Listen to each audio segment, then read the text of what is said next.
विचार मंचावर बसलेले प्रत्येक मान्यवर ज्या त्या क्षेत्रामध्ये, राजकारण असो, चित्रपट असो, प्रत्येक क्षेत्रामध्ये, त्या क्षेत्रामध्ये मी तर म्हणतो, लोक म्हणतात MBBS करा, नीट करा, BMS करा, तलाठी, ग्रामसेवक, लिपिक, कनिष्ठ लिपिक, वरिष्ठ लिपिक, जलसंपदा विभाग, पाटबंधारे विभाग, शिपाई, पोलीस पाटील है ना, डेप्टी कलेक्टर, जी लागल ती.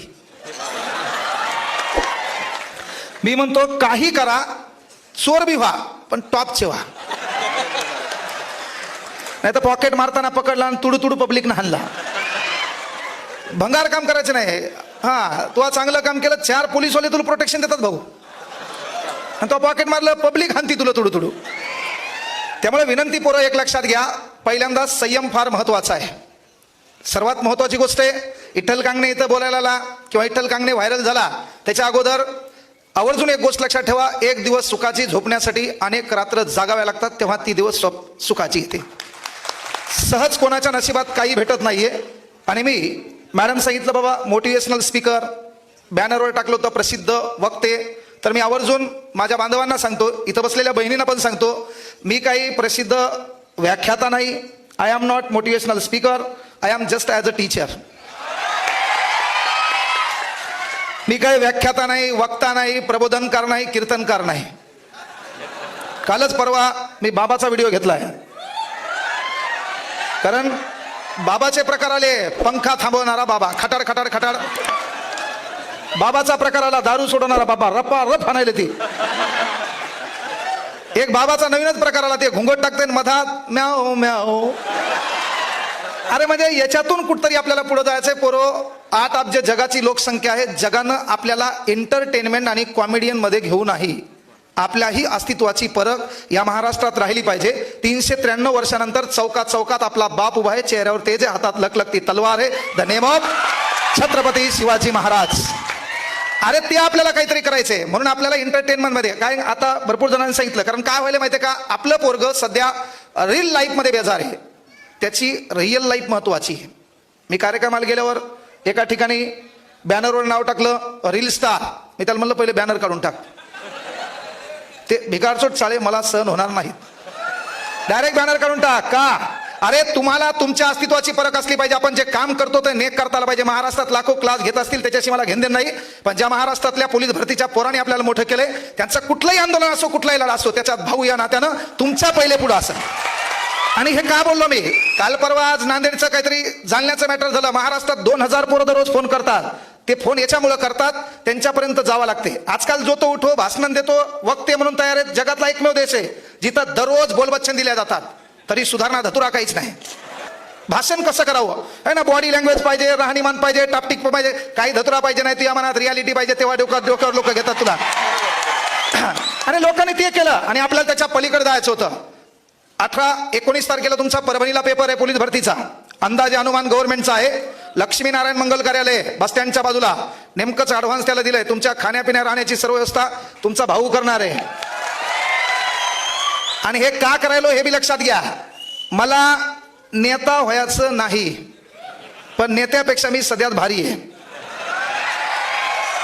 मला कुठलंही वेद आमदारकीचं नाही, कशाचं नाहीये. आणि आमदारकीला असेल किंवा नेत्यामध्ये आपली जे लोक आपली गुणवत्ता ओळखतात, आपल्यासाठी लढा देतात, मग ते राजेश भाऊ आहेत, त्यांना तिथपर्यंत पाठवण्याचं काम तुमच्यासारख्या लोकांनी करायचं. ते तुमचं काम आहे. प्रत्येकच जण राजकारणात गेला तर मग हे तुम्हाला शिकवायचं कोणी? तुम्ही बिघडल्यावर तुम्हाला शिवा कोण द्यायच्या? आणि म्हणून मी म्हणताना म्हणलो की ताईला पण म्हटलं की बाबा पण वक्ता व्याख्याता नाहीये, कारण जगातला एकमेव देश आहे. मी अनिल सरांचा एका कार्यक्रमात भाषण ऐकताना पाहिलं की जो माणूस तळमळीनं बोलतो आणि बोलतो तशी कृती करतो, त्या माणसाला डोक्यावर घ्या. नाहीतर पोपटपंची बोलबच्चन करून भाषण शिकून तुम्हाला इमोशनल करणारे लोक या देशात झाले. मायबापावर बोलले तू कोमात, 15 मिनिटांनी विसरून गेला, मग माय काय करते, बाप काय करते. इथं असा कोणी पालक आहे एखाद्या दुकानावर काम करतो, त्या पालकांनी नम्रतेने उभं राहा. तुमचा मुलगा म्हणून मला विचारायलो फक्त. एखादा पालक आहे जो एखाद्या दुकानावर काम करतोय, ए गध्या पालक म्हणलो मी, केळ्या, त्याचं लग्नच नाही धतुऱ्यान त्याला घाल उभं करायला. अरे थोडा सेन्स आपण चालू काय. एखादा पालक जो काम करून आपल्या लेकरांना शिकवतो, त्या पालकाने फक्त उभं राहा. विनंती आहे तुम्हाला. हे का कशामुळे विचारलं लक्षात घ्या. राईट. आपल्या कार्यक्रमाचं नाव पोरं युवा संवाद आहे. मी तर स्पर्धा परीक्षेवर बोलायला आलो. युवा संवाद कार्यक्रम आहे. आणि आपली लढाई काय माहिती आहे का, आपल्या देशात सर्वात मोठा प्रॉब्लेम आहे अनिल सर. ज्यानं मार खाल्लाय आणि ज्यानं मार खाऊन आले हे दोघं एकमेकाला भाषणं देतात. ज्यानं बेमोत मार खाल्लाय आणि एक नेमकं ज्याचे ओळख बुजायला आलेत ते दोघं एकमेकाला भाषणं देतात. आणि म्हणून आपल्या देशाची परिस्थिती बदलायची असेल तर एसी गाडीत बसून बिस्लरीचं पाणी पिऊन दुष्काळावर गप्पा आणता येत नाहीत. त्यासाठी रणरणत्या उन्हात फिरावं लागते. आपल्या बापाच्या पायाला पडलेल्या भेगा पाहाव्या लागतात. आणि म्हणून मी काय विचारलं की बाबा जो एखादा पालक एखाद्या किराणा दुकानावर कपड्याच्या दुकानावर काम करून त्या लेकराला शिकवत असेल तर त्या लेकरांनी कुठल्याच जगातल्या चित्र विचित्र चाळ्यामध्ये गुंतता कामा नये. तुम्हाला जगात कांगणेसरच्या भाषणाची गरज नाही, कुठल्या मोटिवेशनल स्पीकरची गरज नाही. ज्याचा बाप एखाद्या किराणा दुकानावर काम करतो तो दुकानदार एखाद्या गल्ल्यावर बसलेला असतो ना आपल्या बापाला ऑर्डर देतो, ती हे ऑर्डर पाय, त्यांचं काय आलं पाय, ते पुढे बांध, ती बॅग पॅक कर. तेव्हा आपल्या बापाचा मान सन्मान पाहायचा, बापाची बनेल पाहायची, बापाची काम करण्याची प्रवृत्ती पाहायची. आणि 1 महिना झाला आपला बाप कसा झेक मारून त्या माणसासमोर पैशाची विनंती करतो. आणि हे जगातलं सर्वात मोठं मोटिवेशन आहे. याला कोणत्याच आयऱ्या गैऱ्याच्या भाषणाची गरज नसते. म्हणून सांगितलं की ती गरिबी आपल्याला ओळखायची, तो लढा आपला आहे. हे पोलीस भरती म्हणून मॅटर नाही. पोरं एक आवर्जून विनंती सांगालो, काही करा, कुठल्याही क्षेत्रात जा, तुम्हाला इथं कुठल्याही फील्डमध्ये गेले मॅटर नाहीये, पण ज्या परिस्थितीत तुम्ही गेलेत ती परिस्थिती तुमच्या ध्यानात असणं गरजेचं आहे. मला क्लासमध्ये 3,000 रुपये फीस भरली नाही म्हणून जेव्हा परभणीतल्या एका शिक्षकांनी वर्गातून उठून दिलं होतं, मला एक मुलगी आहे तिची शपथ घेऊन सांगतो, माझ्या क्लासला आय कार्ड बी नसते, कोण बसते माहीत नाही, कोण कोणत्या बॅचला बसते माहीत नाही, कोण फीस भरली माहीत नसते, वर्ष देणारा बराबर देते. 34,000 रुपयामुळे आपल्याला आपलं सामान क्लासमधून बाहेर फेकावं लागलं होतं.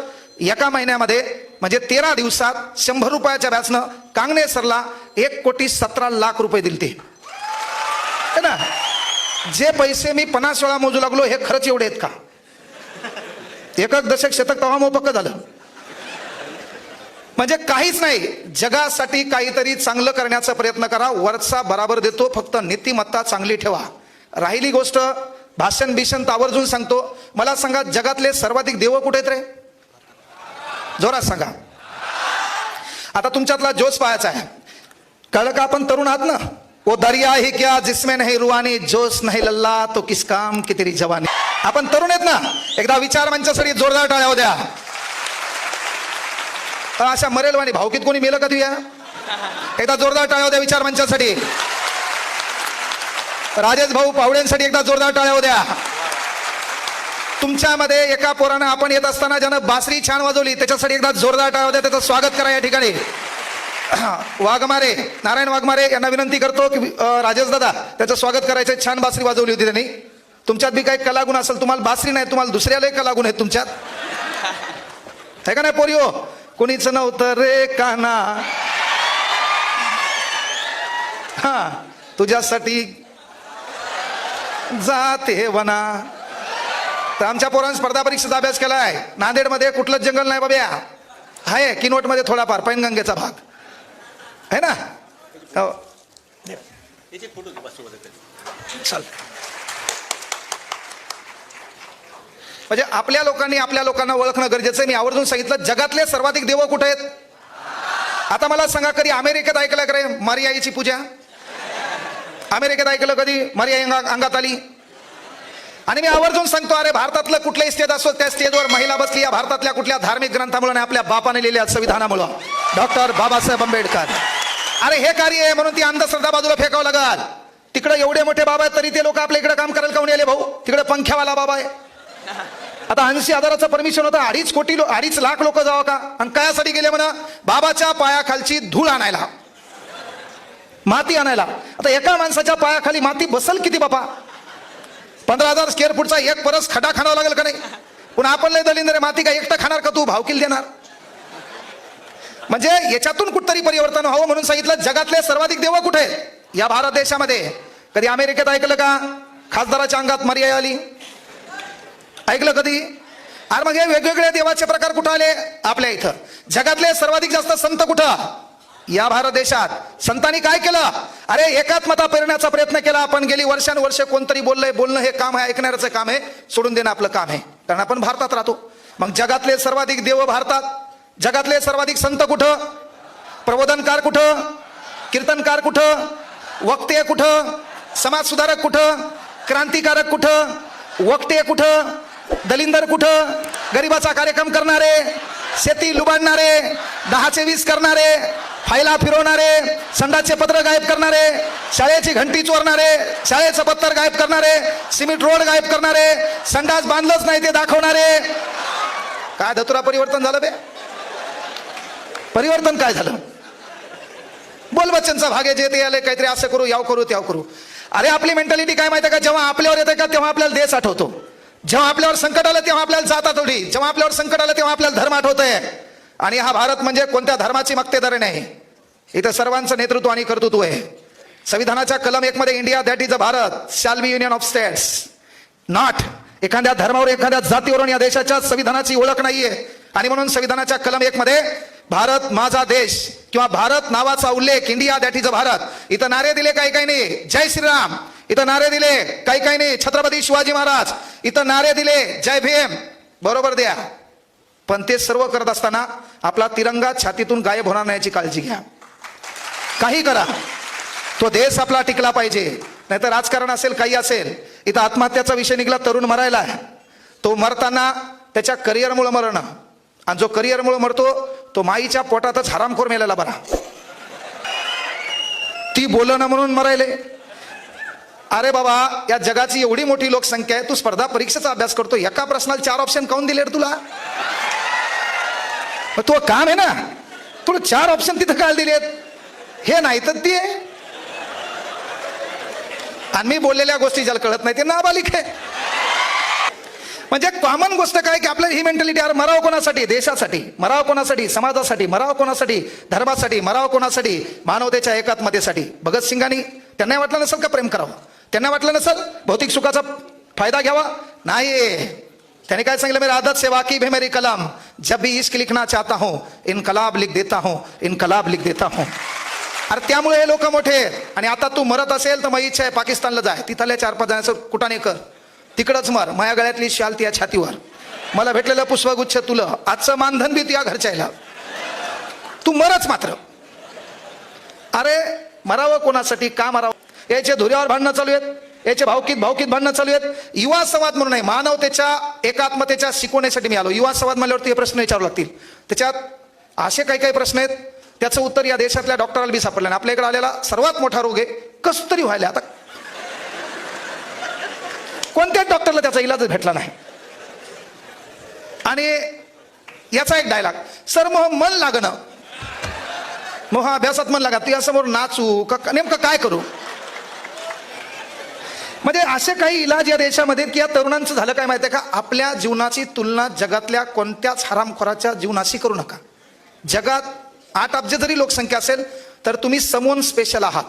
तुमच्या नशिबात जे असेल, तुम्ही जे काम करता, मायबापाच्या कष्टाची तुम्हाला जाणीव आहे, देवाला झक मारून तुमच्या पदरात ते द्यावाच लागणार आहे.